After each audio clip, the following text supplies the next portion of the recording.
Coming up tonight on The Lion's Den, signs of possible robotic apocalypse have surfaced and have people questioning what lies ahead.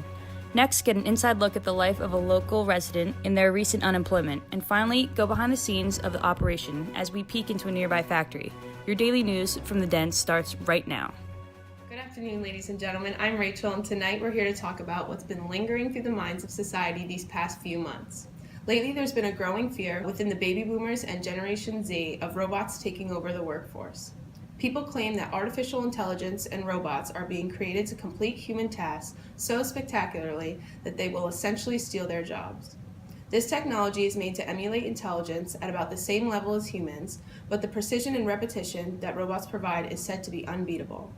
Since salaries would evidently not have to be issued to robot workers, this change in management is becoming more appealing to top-tier manufacturing companies. While all this sounds impressive on the surface, there is still so much that remains unknown. The question remains, will humans still control the workforce or become obsolete and fall to the rise of the robotic apocalypse? Let's tune in with our very own Pat to get a better look. Hello, my name is Pat, and I'm here at the home of a local resident in New Jersey to talk about his recent battle with the robotic apocalypse, focusing on the workplace. So, Curran, please tell me about your previous job. Well, it all started about a year ago when my boss first mentioned that the idea of robots being able to do the stuff we do over there every day isn't too far ahead in the future. And he was right. I was a welder at Smart Steel Systems for 10 long years, but it all came to an end when the robotic welding and cutting equipment were delivered to a factory about 4 months ago. I was called in and told my efforts would no longer be needed in my position, and they let me go. A bunch of us were let go, actually. It's upsetting, you know. I saw some of these people every day for 8 hours for 10 whole years. It's very unfortunate to hear, Curran. So, what have you been doing since that time, since losing your job? In all honesty, it had been very hard. In the beginning, I was lost. I had no job and no source of income. I was failing to make ends meet, and it was affecting not only my wife and I, but our kids. We had to start cutting back on leisurely purchases and really narrow down what were and what were not necessities. But once I realized how desperately I needed to find another way to make money, I started looking in other directions. I asked the others who had been fired what they were doing, and surprisingly, many of them were using this time to vacation. People were taking flights all over the place. One of them was even driving across the country. However, my buddy and I got wind that Uber and Lyft were becoming increasingly popular, so we decided to look into it. It didn't take much convincing. We just signed up online and that was it. So now I just drive others around all day pretty much. It uses up a hefty amount of gas, but at this point, I have to do whatever I can to fund my family. So, how do you think AI and robotics dominating the workforce will affect the future, especially for kids of the current generation? I'm worried for my kids, you know. If this problem gets worse and more people start losing their jobs, the economy could take a real hit. And who knows what that would do to our taxes. Heck, if everyone is losing their jobs, they won't even be able to pay their taxes. Robots will just completely overthrow manufacturing industries, and the market will become driven by technology. Our blue-collar workers will pretty much lose interest in obtaining these skills if they're no longer needed in the workforce. That makes me question how genuine my kids' childhood are going to be. The education curriculum could potentially change and be geared toward a different outcome if some jobs are no longer available to humans.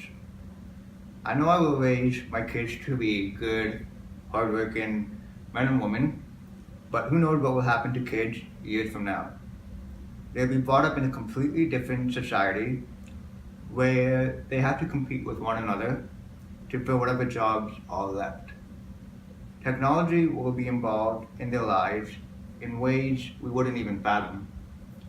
My grandkids will come into this world with an iPhone in their hand, along with their smartwatch and Fitbit.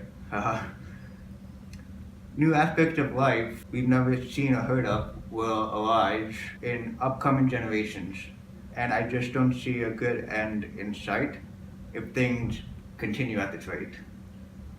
Well, Curran, those words are very meaningful and informative, and we appreciate your time and effort.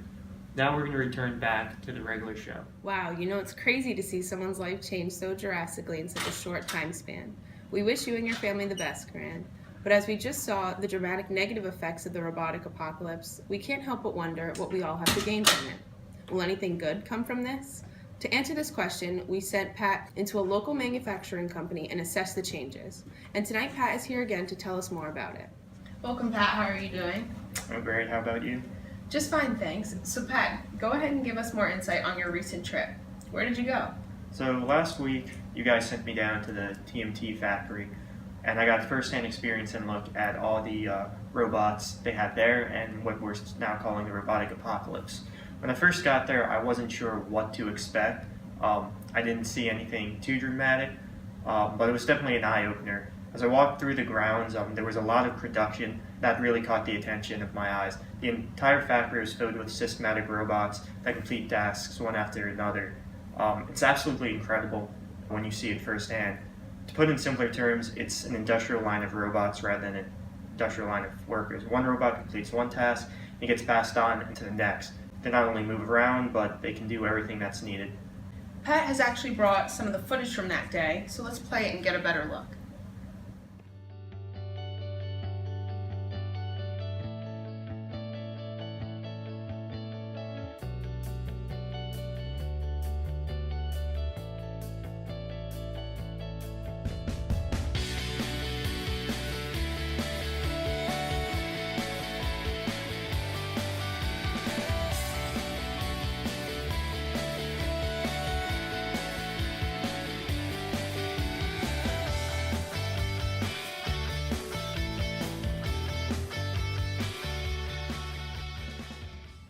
As you can see, the entire factory is dominated by robots. Basically, every aspect of production is automated. From assembling to packaging and transporting, everything is automated and done using technology. Something else noticeable is that there are practically little to no human workers there. There's very few people in the video, but they just oversee the production rather than taking part in the production. They just make sure the machines run smoothly and there's no disconnectivity or discord occurring. Since the robots have a low failure rate, there's no need to hire numerous workers to oversee the production. While human ground workers, typically viewed as blue-collar jobs, have become almost obsolete, in this TMT factory, a human management system still remains. I got the chance to ask a manager his or her thoughts on the changes in production and from a management standpoint. He or she believes that the current improvement in production is dramatic and much to be desired. Although the initial cost of robots are high, it saves the company large sums of money in the long run, as they do not have to pay their workers regular salaries. It is just a one-time fee that yields high benefits and creates much improvement. Robots also eliminate human error and raises efficiency in production, since they work with precise repetition and can be programmed to perform a single task with high precision. This then allows them to work much faster and to get more products made without wasting material or time, leading to more income for the company. But as Lewis Mumford said, the development of technology demands replacement, so TMT as well as other factories will eventually need to replace these robots with new ones, creating an environmental dilemma due to needing to get rid of the old technology. While the robot apocalypse is great for corporations and heightens competition and production, it does raise an eyebrow as what is next and how far technology can go. You certainly do bring up some interesting points. There seems to be some positive and negatives depending on the color of your collar. It's interesting the way you brought up the company and how it eliminates human error but also brings in an environmental aspect. Thank you, Pat, for your time with us today, and we'll be right back after a brief commercial break from one of our sponsors. Hey, Marissa. Hey, Jenny. I want to get a new phone so bad. I've had this 6S for so long. Me too. It's been frozen for like 10 minutes. I think I should just throw it out. You No, should. wait, don't do that. You'll just end up in a landfill. Who cares? I do, and you would too if you knew what it does for our environment. Hi, my name is Robert Kick, and I'm the CEO and founder of Keystone Technological Recycling. My job is to stop things like this from happening, so all of us can live in a healthy and safe environment.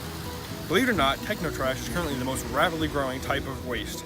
These technologies consume energy and are built with non-biodegradable, toxic materials and heavy metals like cadmium, lead, and mercury. If they are not properly recycled, these toxic materials can leak into the ground where they can contaminate the water we drink, the plants we eat, and the animals that live there.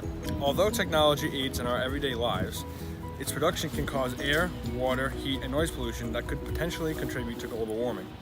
Non-renewable resources, including precious metals like gold and coal, are consumed during the making of these products. And renewable resources such as trees and water are becoming contaminated or are used up faster than they are able to renew themselves. These toxins found in our resources can lead to bad health, and studies have reported that it may even cause cancer. The world is constantly changing and upgrading. We here at Keystone understand that eventually your purchases are going to become unwanted or outdated. However, your beloved possessions are expensive and unique, so treat them the right way and get them the goodbye they deserve by coming down to Keystone Technological Recycling, located at 123 Phoney Street. See you soon. Hello everyone, and welcome back to Daily News in the Den. Tonight we dove into the hectic backlash from the baby boomers, Generation Z, or any others in the workforce surrounding the robotic apocalypse. It is clear that this is a pressing issue, and the fear of unemployment isn't too irrational considering the interview we did with Curran earlier in our segment. Even the White House has acknowledged this fact because the U.S. government knows that the increase in automation in the workforce will lead to the loss of jobs, as well as make certain skill sets undesirable, creating situations where some people may no longer be able to find employment. The power of a nation is largely based off the economy and production, but if people are not working, there will be production with no means of the economy being able to grow from money circulating through spending. While the management and all those higher up in these corporations benefit from these production changes, the labor workers suffer greatly. Money goes directly to the corporations, while those who are fired must now find other means of income. Entry-level or low skill-level jobs may disappear, creating stagnation in social classes as higher education may become a necessity for any job. We then got a glimpse of Pat's first-hand experience in a manufacturing factory using robots, and we were able to see them in action. While their capabilities are impressive, it raised a question as to how massive amounts of energy to power large machinery could be hurting our environment. It was evident that over time, as technology advances, the robots will need to be replaced. These technologies need to be recycled correctly at the proper facilities to ensure that they do not end up at a landfill. Failure to do so could lead to externalities which can cause serious harm to our environment with toxins and severe pollution. As we have seen, this change has caused an immediate impact on the lives of many. People must change course and compete with one another to fill the roles in the workforce that are still available to humans. This will force the market to be driven by technology and has the potential to completely reinvent society as we know it for future generations. At this rate, who knows what technology is capable of? The current increasing trends in technology in the workplace, mainly robotics and artificial intelligence, can lead to a vast increase in production, leading to economic benefits. These economic benefits will soon become detriments if the growth starts displacing people in the workforce and produces more than can be disposed.